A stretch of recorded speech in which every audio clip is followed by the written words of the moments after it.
ভাই, আপনি প্রশ্ন করলেন যে অনেক মুসলিমই বলে যে ইসলাম যখন মূর্তি পূজার বিরুদ্ধে, তাহলে কেন আমরা কাবার সামনে মাথা নোয়াই, কাবাকে উপাসনা করি, যার অর্থ আমরাই সবচেয়ে বড় মূর্তি পূজারী। মুসলিমরা আমরা মাথা নোয়াই কাবা শরীফের দিকে। কাবা হলো আমাদের কিবলা, আমাদের দিক নির্দেশনা। আমরা কিন্তু কাবাকে উপাসনা করি না, মাথা নোয়াই কাবা শরীফের দিকে। সালার সময় আমরা আল্লাহ সুবহানাহু ওয়া তাআলা ছাড়া অন্য কারো উপাসনা করি না। ইসলাম ধর্মে আমরা একটাই বিশ্বাস করি। ধরুন এখানেই মুসলিমরা সালাত আদায় করবে, কেউ হয়তো বলবে উত্তর দিকে মুখ করে দাঁড়ায়, কেউ বলবে দক্ষিণ দিকে মুখ করে দাঁড়ায়, কেউ বলবে পূর্ব দিকে, কেউ বলবে পশ্চিমে। আমরা কোন দিকে ফিরে দাঁড়াবো? তাই একতার জন্য এই পৃথিবীর সব মানুষ, পৃথিবীর সব মুসলিম, আমাদের আল্লাহ সুবহানাহু ওয়া তাআলা নির্দেশ দিয়েছেন যে আমরা কাবার দিকে মুখ করে দাঁড়াবো। যদি আপনি থাকেন পশ্চিমে, আপনি পূর্ব দিকে ফিরে দাঁড়াবেন। যদি থাকেন পূর্ব দিকে, পশ্চিম দিকে ফিরে দাঁড়াবেন। যদি উত্তরে থাকেন, দক্ষিণ দিকে ফিরে দাঁড়াবেন। দক্ষিণে থাকলে উত্তরে ফিরে দাঁড়াবেন। সব মুসলিম একতার জন্য কাবার দিকে মুখ করে দাঁড়ায়। আর মুসলিমরাই ইতিহাসে প্রথম পৃথিবীর ম্যাপ এঁকেছিল। যখন ম্যাপটা আঁকা হয়, সেখানে দক্ষিণ মেরু ছিল উপরে আর উত্তর মেরু ছিল নিচে। আলহামদুলিল্লাহ, কাবা এবং মক্কা শহরটা ছিল কেন্দ্রে।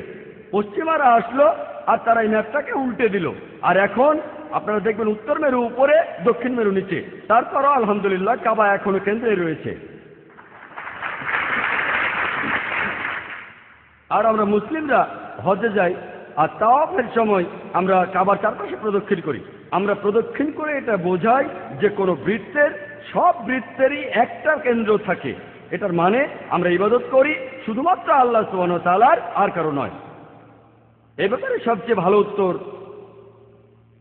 দিয়েছিলেন হযরত ওমর রাদিয়াল্লাহু তাআলা আনহু। তিনি ছিলেন ইসলামের দ্বিতীয় খলিফা।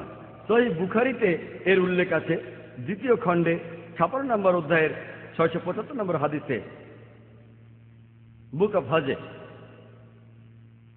হযরত ওমর রাদিয়াল্লাহু তাআলা আনহু তিনি বলেছেন কালো পাথর সম্পর্কে, কাবা শরীফের হাজরে আসওয়াদ, তিনি বলেছেন, তুমি কেবলমাত্র একটা পাথর, আমার ক্ষতি করতে পারবে না, উপকারও করতে পারবে না। আমি যদি না দেখতাম যে আমার নবী তোমাকে স্পর্শ করে চুমু খাচ্ছেন, তাহলে আমি তোমাকে স্পর্শ করে চুমু খেতাম না। এই হাদিসটা এই কথাকে নিশ্চিতভাবে প্রমাণ করে যে মুসলিমরা আমরা কাবাকে উপাসনা করি না। আর আরো একটা উত্তর দিতে পারেন যে আমাদের নবীজির সময়ে নবীজির সাহাবীগণ কাবা শরীফের উপর উঠে তারপর আজান দিতেন। আমি এখানে প্রশ্ন করব যে কোন মূর্তি পূজারী তার পূজা করা মূর্তির উপর দাঁড়িয়ে উপাসনা করে?